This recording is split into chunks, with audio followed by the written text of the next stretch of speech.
आज एक सीट जयराम महतो का हाथ लगी है, वही आज 10 सीट भी लग सकता था। लेकिन ऐसा नहीं होने के पीछे का कारण है शायद जनताओं ने वो रोष नहीं आया, जनताओं में वो जोश पैदा नहीं हुआ। जिस जोश के साथ जयराम महतो के सभाओं में उमड़ती थी, वो भीड़ जो है शायद हमें लगता है कि जयराम महतो को प्यार नहीं दिया। विधानसभा चुनाव का परिणाम भी आ चुका है और सरकार भी जो है इंडिया गठबंधन का बनने वाला है। जयराम महतो भी जीत गया और 1932 खतियान की जो बात करता है वो भी जो है सामने आ गया। लेकिन नुकसान किसका हुआ है, ये सारी चीज़ें जो है आपको साक्षात नज़र आ रहा है झारखंड के राजनीतिक परिदृश्य में।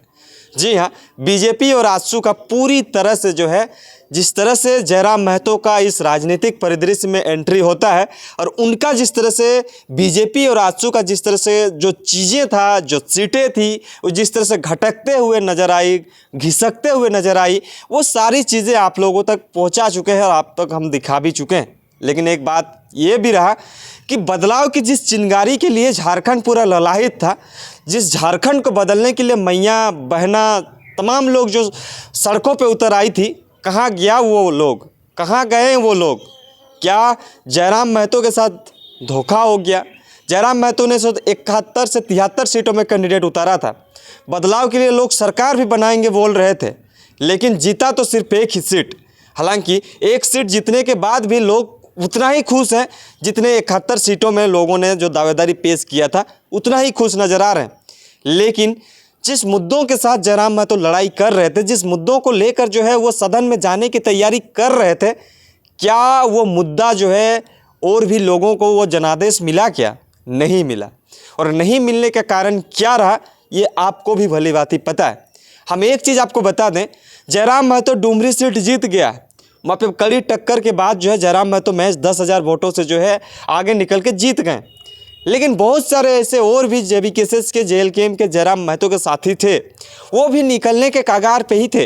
कोई दूसरे नंबर पे रहे, कोई तीसरे नंबर पे रहे, लेकिन आखिरकार ये हुआ कि वो उसे जनादेश नहीं दिया गया, वो नहीं जीत पाए। अब वजह यही रहा कि जिस तरह से झारखंड के इस परिप्रेक्ष्य में लोगों ने जिस बदलाव की उम्मीद को ठाना था, वो वोट के टाइम दिखाई नहीं पड़ा। अगर दिखाई पड़ता तो शायद हमें लगता है कि जेबीकेएस के पास एक अच्छा जो है एक बेस जो है होता उसके पास। आज एक सीट जयराम महतो का हाथ लगी है, वही आज 10 सीट भी लग सकता था। लेकिन ऐसा नहीं होने के पीछे का कारण है शायद जनताओं ने वो रोष नहीं आया, जनताओं में वो जोश पैदा नहीं हुआ। जिस जोश के साथ जयराम महतो के सभाओं में उमड़ती थी, वो भीड़ जो है शायद हमें लगता है कि जयराम महतो को प्यार नहीं दिया है। अगर प्यार दिए रहते तो शायद हमें लगता है कि आज सरकार में भी वो दावेदारी कर सकते थे। लेकिन जिन मुद्दों के साथ जयराम महतो लड़ते थे, वो मुद्दा तो है ही, लेकिन उस मुद्दा को उठाने वाले ज़्यादा लोग नहीं हैं। एक ही व्यक्ति पहुंचा सदन पे, हालांकि स्टार्टिंग है, एक भी पहुंचा तो भी क्या बात है, सही बात है। लेकिन जो चीज़ों को लेकर झारखंड में एक उलगुलान हुआ था, जो उलगुलान छिड़ा था, वो उलगुलान का क्या मकसद निकल के आएगा? क्या जयराम महतो वो सारी चीज़ों को एक साथ रख पाएंगे? क्या झारखंड के उस जलन मुद्दों को एक साथ वो कर पाएंगे? क्या जयराम महतो जो है नेताओं के साथ लड़ झगड़ के, नेताओं के साथ नीति नियम के कायदे के साथ लड़कर क्या झारखंड वासी को वो हक दिला पाएंगे? आप क्या सोचते हैं?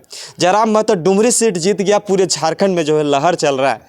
और जीते भी क्यों ना, क्योंकि जयराम महतो ने जो संघर्ष किया था, जिस संघर्ष की बदौलत आज जीते हैं, उस संघर्ष के सामने बहुत छोटा सा ये सीट, डुमरी सीट बहुत छोटा सा है। जिस संघर्ष को उन्होंने किया था, जिस संघर्ष के साथ वो लड़ा था, जो हमेशा जो है एक दिन में 2-3 विधानसभा जो भ्रमण करते थे, विधानसभा में दौरा करते थे, वो उसके लिए बहुत कम ही है। लेकिन झारखंड वासी में एक बदलाव का जो जोश था, कहीं नहीं कि जिस आंदोलन को उन्होंने लोग कर रहे थे, सदन से लेकर सड़क तक जिस तरह से बाहर में प्रोटेस्ट हो रहा था, वो चीज़ें जो है अब थम जाएगी। हमें लगता है कहीं ना कहीं ये चीज़ें अंदेशा है। झारखंड के इस बदलाव की परिप्रेक्ष्य में जयराम महतो ने एक भूमिका तो निभाया है, लेकिन जयराम महतो ने उतना नहीं भूमिका निभा पाया जितना जो उन्होंने सोचा था। 5-7 सीट भी आ जाता तो सरकार में वो दावेदारी कर सकते थे, लेकिन ऐसा हुआ ही नहीं। और नहीं होने के पीछे का जो रीज़न है, वो शायद हमें लगता है कि जनता ने जिस वर्तमान सरकार के कार्यकाल में जो कामें दिखाया गया था, जिस कामों को लेकर वो आंदोलन कर रहे थे जनता, उस कामों को ही लास्ट में शायद हमें लगता है एक्सेप्ट कर लिया है। जिस वजह से जो है आज के दिन पे जयराम महतो को बस एक ही सीट मिला है। लेकिन जयराम महतो को एक सीट मिलने के बाद भी खुशी तो वही है।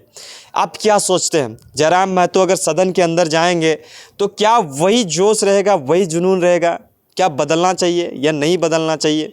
और जिस तरह से एक गरीब का बेटा जो है जयराम महतो, एक गरीब घर से बिलोंग करने वाले बेटा जो है आज विधायक बन चुका है, तो एक चीज़ तो हुआ है, झारखंड के हर लोग जो आप सोचेंगे कि हम भी विधायक बन सकते हैं, जिनके साथ विचार होगा, जिनके पास माइंड होगा, जिसके पास एक जो है गोल होगा, वो आदमी जो है कहीं ना कहीं कुछ ना कुछ जगह पे सेट हो सकता है। जयराम महतो ने ये उदाहरण तो सेट कर दिया है कि गरीब घर से जो 20 लड़कों की टोली लेकर जो लड़का सड़क पे आंदोलन करता था, वह सदन पे पहुंचने वाला है।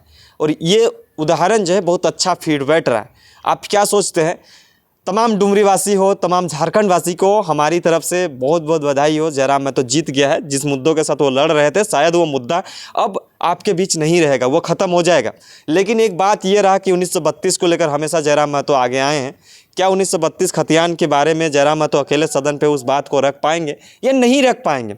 तमाम चीज़ों की एक चीज़ आपको और एक चीज़ बता देते हैं। जिस तरह से झारखंड की इस परिदृश्य में जो है, झारखंड के इस चुनावी माहौल में जो है, जयराम महतो थे, जेएमएम था, आजसू था, कांग्रेस था, बीजेपी था, आरजेडी था, तमाम अन्य और भी दलें थीं। लेकिन सबसे चर्चा का अगर विषय बना तो वो जयराम महतो ही क्यों था? क्योंकि उन्होंने जो है सबसे ज़्यादा सीटों पे फाइट करा था। और सबसे ज़्यादा सीट में लड़ने के बाद क्या नतीजा आया कि हर एक कैंडिडेट जो हैं वो कहीं दूसरे नंबर पे, कहीं तीसरे नंबर पे, ऐसे ही जगह पे रहे हैं। और कहीं कहीं तो जीत के बहुत करीब भी थे, लेकिन वो जगह पे नहीं हो पाया। वजह ये रहा कि ये जो है अकेले लड़ रहे थे, किसी के साथ गठबंधन के साथ नहीं लड़ रहे थे, जो किसी का बैकअप नहीं मिला। एक जयराम महतो ही थे जो हर जगह पे सभा कर कर लोगों को अपने तरफ अट्रैक्ट करने का काम कर रहे थे। लेकिन बातें क्या हुआ कि सबसे ज़्यादा अगर प्रभावित हुए हैं कोई, सबसे ज़्यादा अगर इफेक्ट किसी को पड़ा है तो आजसू को पड़ा है। आजसू को इसलिए पड़ा है क्योंकि जितने भी महत्व बहुल क्षेत्र है, जितने भी ओबीसी बहुल क्षेत्र है, उन जगह पे जो है आजसू ने कैंडिडेट दिया था। और उन जगह पे भी जेबीकेएसएस ने भी कैंडिडेट दिया था। लेकिन जेबीकेएसएस का कैंडिडेट और आजसू का कैंडिडेट में जो है अंतर पाया गया। जेबीकेएसएस का कैंडिडेट जो है आजसू के कैंडिडेट से बढ़त बनाए हुए चले, और हर जगह जो है आजसू डैमेज होता हुआ दिखा। 10 सीटों पे महज आजसू फाइट किया था और 10 सीटों में से 1 सीट बस उन्हें मिला है। और 1 सीट का वजह जो है वो भी कहीं ना कहीं आप भी जानते हैं। लेकिन हर जगह पे जो है जेबीकेएसएस की वजह से ही हमें लगता है कि ये सब जगह पे जो है आजसू का जो सीटें था वो खतरे में नज़र आया। और हमें लगता है कि अगला इलेक्शन तक क्या स्थिति और परिस्थिति होगा ये तो वक्त आएगा तो पता चल ही जाएगा। लेकिन जो वर्तमान जेएमएम सरकार है, जो जेएमएम कांग्रेस का सरकार है, इनको थोड़ा सा भी इफेक्ट नहीं पड़ा है जयराम महतो के आने से। जयराम महतो के आने से उनके सीटों में कोई गिरावट नहीं आई है। हाँ, वही बीजेपी और आजसू का वोट को जो है इधर उधर हुआ है, तो जो फ़ायदा जो अंदरूनी मिलना चाहिए वो जेएमएम को मिला है। लेकिन वाकई में जो है झारखंड में एक युवा चेहरा आया, और युवा चेहरा आने के बाद जो है जिस तरह से झारखंड के इस परिदृश्य में, झारखंड के इस चुनावी माहौल में जिस तरह से अपने आप को स्थापित किया, वो देखना और बड़ी दिलचस्प रहा। लेकिन उनके साथ बहुत सारे नेता थे, देवेंद्र नाथ महतो हुए, पूजा महतो हुई, दमंती मुंडा हुई, और भी बहुत सारे लोग थे। लेकिन वो लोग जो है अपने आप को स्थापित नहीं कर पाए। लेकिन हाँ, एक नेता स्थापित हो गए, लेकिन वो अपने आप को एक जनादेश जो मिलना चाहिए था वो नहीं मिल पाया। क्या लगता है कि अगले 2029 तक ये लोग वेट करेंगे या जेबीकेएसएस एक ही सीट लेकर खुश है? तमाम चीज़ों के लिए आप तक हम पहुँचाएंगे। बने रहें, देखते रहिए जोहार।